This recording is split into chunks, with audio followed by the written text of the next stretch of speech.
Summary of 4 quartets, the Dry Salvages by Spark Notes. The third of the quartets, the Dry Salvages, appeared in 1941. The word salvages in the title should be pronounced, as Eliot mentions in a note to the poem, to rhyme with assuages, with the emphasis on the penultimate syllable. The Dry Salvages are a group of small, rocky islands with a lighthouse off the coast of Massachusetts. Eliot presumably visited them or at least knew of them as a boy. This quartet departs from the pessimism and human ruins of the other three to consider humanity as a whole, as an entity with a unified subconscious and memory that produce mythic structures. Humanity is, thus, placed on a level with the natural world as something with a history and with cycles of rebirth and renewal. The first section of the Dry Salvages makes an explicit comparison between a river and the sea as models for the unknowable.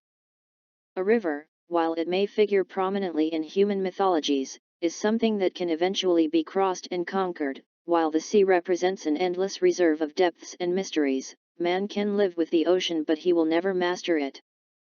The second section of the poem seems to signify a reconciliation with the human lot. The sea will never be either a blank slate or an easily circumscribed pond. There is no end of it, and man must always keep working in good faith. Time destroys, but it also preserves, and just as there is no mastery, there is also no escape. The third section of the poem ruminates on words attributed to Krishna, advising humanity not to fare well but to fare forward. This is an exhortation to give up aspirations, to stop seeking to do well and to be satisfied with mere existence. Again Eliot uses a ghostly figure, in this case a voice from high in a ship's rigging, to represent a level of awareness unattainable for the series of travelers he describes here. The fourth section is a prayer to the Virgin Mary, figured as a statue watching over the sea, asking her to pray for those who voyage on the sea and those who wait for them at home. Both the sailors and their loved ones stand in for all of humanity, faced with uncertain conditions and a lack of knowledge. The final section of the Dry Salvages at last offers something akin to hope.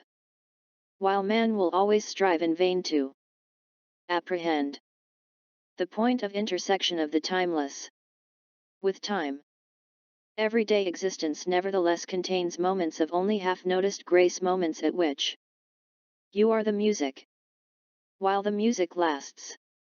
Moreover, right action, while it will never be entirely successful, is nevertheless almost the only way available to man to subvert the demonic forces that drive him. Form. This quartet returns to some of the same easy music of Burnt Norton. Again, Eliot plays with words, womb, or tomb, and, particularly in the second section, there are moments in which the gravity of the ideas forces the poetry into a somber, prose-like mode. In general, though, Eliot uses far less repetition and circular language in this section, effectively lightening the tone. The poem also makes use of extended landscapes, the river and the sea, that allow Eliot to engage in flights of descriptive language free from the philosophical seriousness of the rest of the quartets. Again, too, formal structures are borrowed from religious and philosophical sources, as in the prayer of section 4 and the Krishna material in the third section.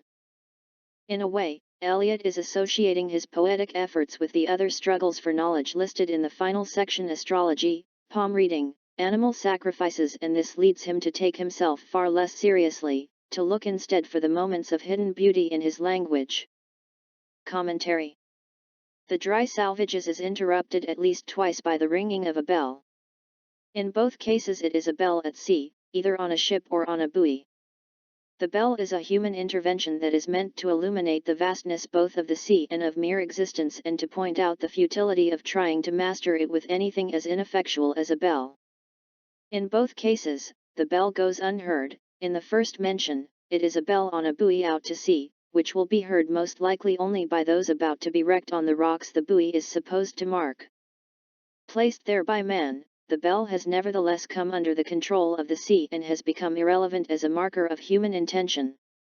The second bell is rung for the dead, for those lost at sea. They are where the sound of the bell cannot reach them. The bell, therefore, tolls not for them but for those left behind. This bell is mentioned in the exhortation to the Virgin Mary to pray for those lost and those still here. Like prayer, the bell represents an attempt to appeal to a higher power, to admit one's own mortal limits. The bell directly refutes poetic endeavor, too, human-made. A bell's ring is an attempt to communicate without words, an admission that words have failed. Perhaps the most famous part of this poem is its opening, with the description of the river as a strong brown god. These lines are often co-opted and used to describe the Mississippi and to talk about the mythological importance of rivers. Curiously, though, Eliot is actually demoting the river to the status of a false god, by pointing out its inferiority to the sea as an object for contemplation. Popular culture's glorification of these lines indeed illustrates the very inanity of human action that Eliot describes later in the poem. Dazzled by the line's rhetorical force, we tend to attribute greater meaning to the language than is really there, while we ignore what is actually being said. In the second section of the poem, the river becomes a conduit for refuse and unpleasant memories, a shallow channel rather than a strong brown god. Just as we can neither escape nor romanticize the river, nor can we master the past. The final lines of the Dry Salvages combine a resigned pessimism with a suggestion of hope. Couched in the beauty of the lines is a dark meaning: our temporal reversion is death, which is beneficial only if we can become significant soil that might nourish a tree. By hiding behind such flights of language, Eliot once again retreats into the refuge of the poet.